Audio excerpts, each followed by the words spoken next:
안녕하십니까. 2022년 9월 26일 새벽 팩트 시작하겠습니다. 조금 전에 수원지검 성남지청이 네이버, 차병원 이러면 뭐 생각나는 데 있죠.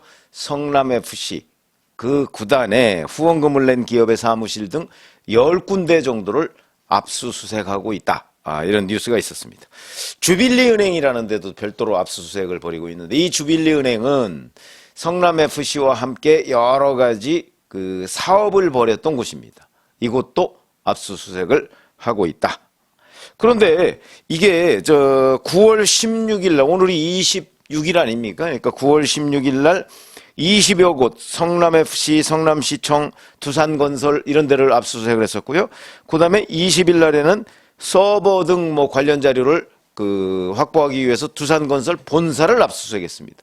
그러면 경찰이 이 성남FC 후원금 의혹과 관련해서 기소 의견으로 검찰에 송치한 거는 두산건설 하나인데, 지금 검찰이 대대적으로 보완 수사를 하고 있는 것으로 보인다. 근데 이건 왜 그럴까? 이런 부분을 말씀을 드리려고 합니다. 자, 우선 간략하게 말씀드리면 이 성남FC 후원금 의혹이라는 거는 이재명 대표가 성남FC의 구단주였죠. 성남시장이 구단주입니다. 그때 그 당시에 2016년부터 2018년까지 두산건설로부터 55억 원 상당의 광고 후원금을 유치했다. 그 대가로 두산그룹이 소유했던 분당구 정자동이 병원 부지 한 3,000평 정도가 있는데, 이거를 상업용지로 용도 변경해서 특혜를 줬다. 이런 내용이거든요. 그런데 원래 고발할 때 당시에는 두산건설만 있는 게 아닙니다. 두산건설을 포함해서 6개 기업이 있었죠. 두산건설이 그 당시에는 뭐 42억 원을 광고비 명목으로 후원했다 이렇게 되어 있는데, 경찰 조사에서는 55억으로 늘었고요. 자, 네이버가 39억 원, 차병원이 33억 원, 농협이 36억 원, 현대백화점이 5억 5천, 알파돔시티가 5억 뭐 이렇게 되어 있습니다. 그래서 6개 관내 기업이 성남FC에 2015년부터 18년까지 후원금을 낸 것으로, 16년부터군요. 낸 것으로 돼 있는데, 자, 그러면 두산건설 하나에 대해서만 경찰이 제3자 뇌물 혐의 이렇게 해서 기소 의견으로 검찰에 넘겼는데, 왜 검찰은 다른 기업까지 다 뒤지느냐? 그것도 뒤늦게 뭐 이런 의심이 생길 수가 있습니다. 자, 이거는요, 제가 아마 한두 차례 말씀을 드렸는지 모르겠으나 두산건설이 용도 변경을 받는 그 대가로 뭐 55억 원을 제공한 것, 이거와 구조가 똑같이 나머지 5개 기업도 마찬가지입니다. 뭐 용도 변경 내지는 뭐 자기네 어떤 기업의 뭐 인허가 문제, 그 다음에 뭐 이제 사용 승인 문제, 그 다음에 이제 농협 같은 경우는 성남시의 금고 재계약, 이걸 앞두고 있을 때 바로 그걸 냈거든요. 그러니까 이제 여기서 대가 관계인 것은 뭐 추정상 명확한 것으로 보이는데, 문제는 그 확정이겠죠.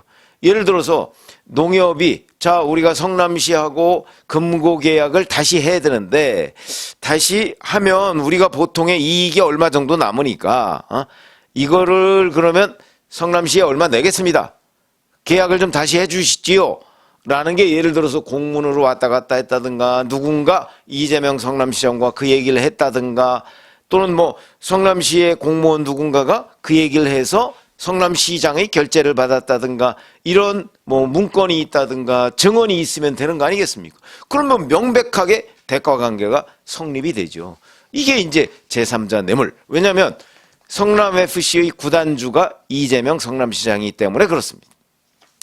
자, 그러면 경찰에서는 경기 남부경찰청에서 수사를 했었죠. 두산건설만 이에 해당하고 다른 5개 기업은 혐의가 없다. 이렇게 했는데 왜 검찰은 나머지까지 다 압수수색을 하고 그 대상에 없던 주빌리은행까지 압수수색을 할까? 이래서 제가 이제 좀 취재를 좀 해봤습니다. 이런 거죠. 이 대대적 보완 수사를 하는 거는, 이 성남FC에 대한 제3자 뇌물죄, 이것이 충분히 입증이 가능하겠다 하는 판단을 검찰이 한 것으로 보인다. 지금 검찰 주변에서 그런 얘기들이 흘러나오고 있습니다. 왜? 이건 사실은 처음에 두산건설에 대해서는 이렇게 얘기가 나왔거든요. 기부 체납을 15% 정도 해야 되는데 이걸 10%로 나눠주니까 낮춰주니까 5%포인트 정도 있는데 그게 대략 55억 정도 된다. 이렇게 이제 얘기가 됐었는데 글쎄 검찰 주변에서 나오는 얘기는 조금 다릅니다. 그 5%포인트가 55억에 우연히 맞아떨어졌을지 모르겠으나 용도 변경을 해줄 경우 기부 체납의 문제는 아니다는 거죠. 예를 들어서 거기에 있는 3,000평의 병원 용지가 상업 용지로 용도 변경이 됐을 때 그 수익은 뭐 55억 수준이 아닙니다. 그러니까 이건 기부 체납을 광고비라는 뭐 그쪽에 그 현금으로 했다. 이 차원이 아니고 용도 변경을 해서 두산건설이 챙기는 이득이 뭐 적어도 뭐 몇백 내지 몇천억 정도 되는데 그중에 55억 정도를 뚝 떼서 성남FC의 광고비 명목으로 제공을 했고 성남시장은 거기에 대해서 용도 변경을 해주고 기타 여러 가지 편의를 봐줬다. 그러니까 그 편의와 이 광고비 명목의 55억은 딱 그냥 대가 관계로서 맞바꾼 거다. 그 부분을 검찰이 들여다보고 있다. 단순히 기부 체납을 얼마 했느냐 이런 건 중요한 게 아니다. 이렇게 보고 있다고 제가 취재를 했고요. 그 다음에 일각에서는 자 2014, 2015년 뭐 이 당시에 이제 주로 냈는데 2015년 현금 기부 체납도 있는 것 아니냐 이렇게 이제 주장을 하는 사람들이 있습니다. 그런데 현금 기부 체납은요 제가 그런 찾아봤더니 도시 및 주거환경 정비법 이라는 것이 개정이 되면서 현금 기부 체납 제도가 생겼습니다.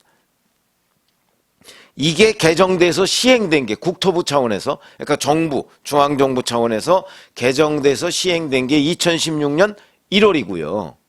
그리고 실제 이게 각 지방자치단체별로 적용하기 시작하고 한 것은 한참 뒤입니다. 예를 들어서 서울시 같은 경우는 2017년 7월 달에 시행을 했습니다. 뭐 성남시 같은 경우 글쎄요.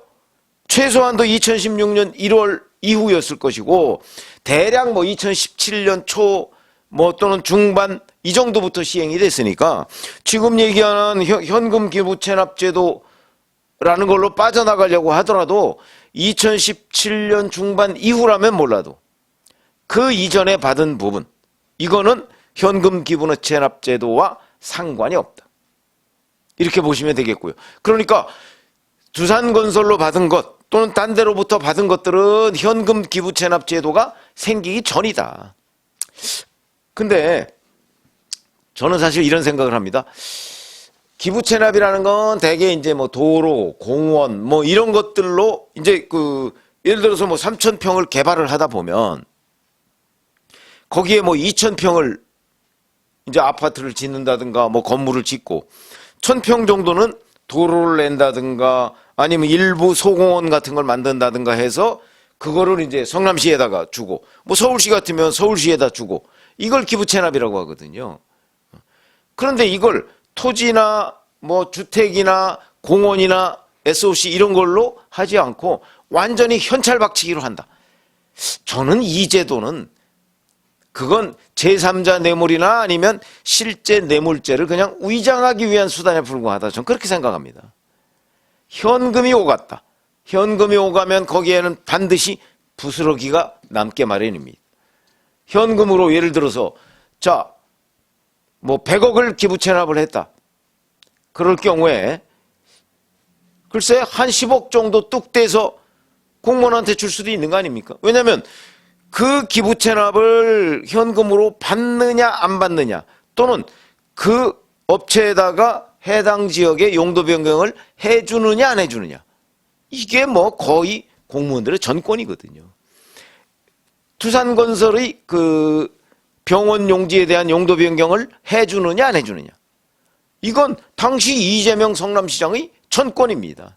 백현동 옹벽 아파트 마찬가지입니다.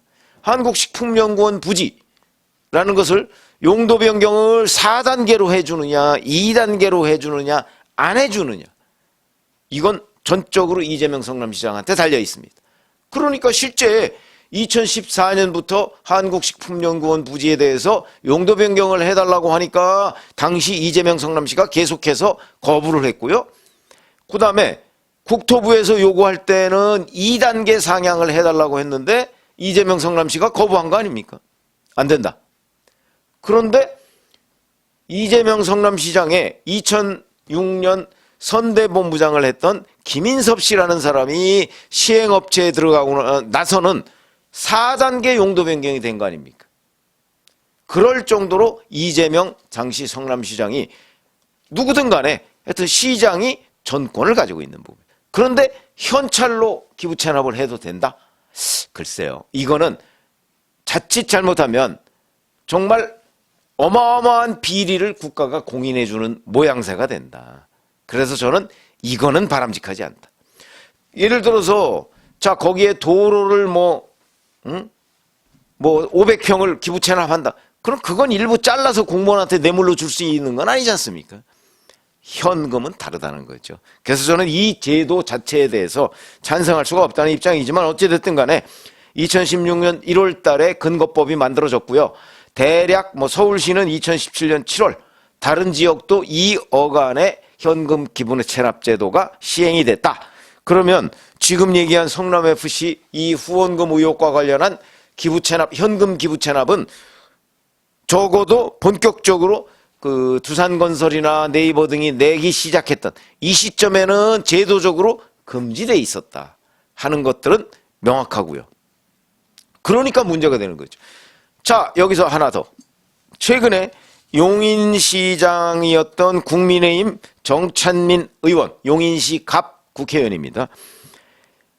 바로 이 제3자 뇌물죄, 이걸로 1심에서 징역 7년, 벌금 5억 원을 선고받고 법정 구속이 됐습니다.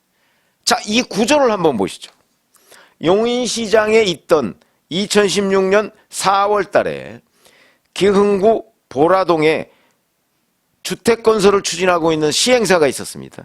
이 시행사에 인허가 편의를 제공해주고 그 다음에 이 정찬민 의원의 지인, 주변 사람들이 그 일대 땅을 시세보다 3억 원 싸게 살 수 있도록 부당한 권한을 행사했다. 이게 제3자 뇌물죄입니다. 자기가 뇌물 받은 거 없죠? 그런데 정찬민 의원의 지인들이 바로 이 시행사로부터 3억 원 정도를 싸게 산 거. 그러니까 이거는 정찬민 의원은 뇌물을 받지 않았지만 정찬민 의원이 인허가 조건으로 이 얘기를 했기 때문에 결국은 정찬민 의원의 지인이 3억 원을 받은 겁니다. 받은 거나 마찬가지입니다. 이것 때문에 정찬민 의원이 바로 이 용도 변경을 해준 정찬민 의원이 징역 7년을 받았습니다. 1심이지만. 그래서 법정 구속이 됐는데 자, 여기서 정찬민을 바로 이재명으로 바꾸고 그 다음에 이 인허가 시행사, 이 시행사는 당연히 그 김인섭 씨가 채용이 됐던 그 시행사 아시아 디벨로퍼죠. 그걸로 대체하고 그 다음에 3억 원씩을 받은 정찬민 의원의 지인, 이거는 정확하게 따지면 바로 성남FC다. 하나하나씩 대입해 보면 명확해진다. 근데 이 사람들은 그 땅을 3억 원가량 싸게 샀다고 해서 당시 용인시장이었던 정찬민 의원이 징역 7년을 받았는데, 그러면 성남FC 구단주인 이재명 당시 성남시장은 도대체 얼마를 받아야 되는 것이냐? 징역 몇 년감이냐? 이런 얘기가 되는 것이고, 자, 평상시에 그러면 두산건설, 네이버, 농협 이런 데가 성남FC에 얼마나 기부 내지는 광고비 명목의 기부를 했느냐? 거의 없습니다. 제가 말씀드렸죠? 2016, 15년, 16년, 17년 이 즈음에 성남FC는 요때 3년 정도에 160억 정도를 기부금으로 받았는데 다른 해에는 1년에 20억 정도 받았습니다. 그러면 3년 합쳐봤자 60억 정도밖에 안 되는데 거의 3배를 이 기간 동안 받은 거다. 왜? 뇌물이기 때문에. 이렇게 판단을 할 수 있는 거다. 그래서 제가 보건대는 검찰이 보안 수사에 이렇게 박차를 가하는 이유는 이 성남FC 경찰 수사가 부실했다 하는 것을 검찰이 인정을 했고, 그 다음에 이거 조금만 더 파보면 충분히 이거는 정찬민 의원 사건과 마찬가지로 제3자 뇌물죄로 이재명 성남시장을 충분히 잡아놓을 수 있겠다라고 판단을 했기 때문 아닌가. 제가 취재한 결론은 그겁니다. 그러니까 이거는 두산건설 하나만 딱 그냥 기소할 수 있는 사항이 아니고 나머지 것까지 다 조사를 하면 충분히 제3자 뇌물 혐의를 입증할 수 있다고 판단을 해서 성남지청이 지금 이 성남FC 후원금 의혹과 관련해서 막바지 보완 수사를 하고 있다. 이거 그렇게 오래가지 않을 듯하다. 이런 말씀을 드립니다. 고맙습니다.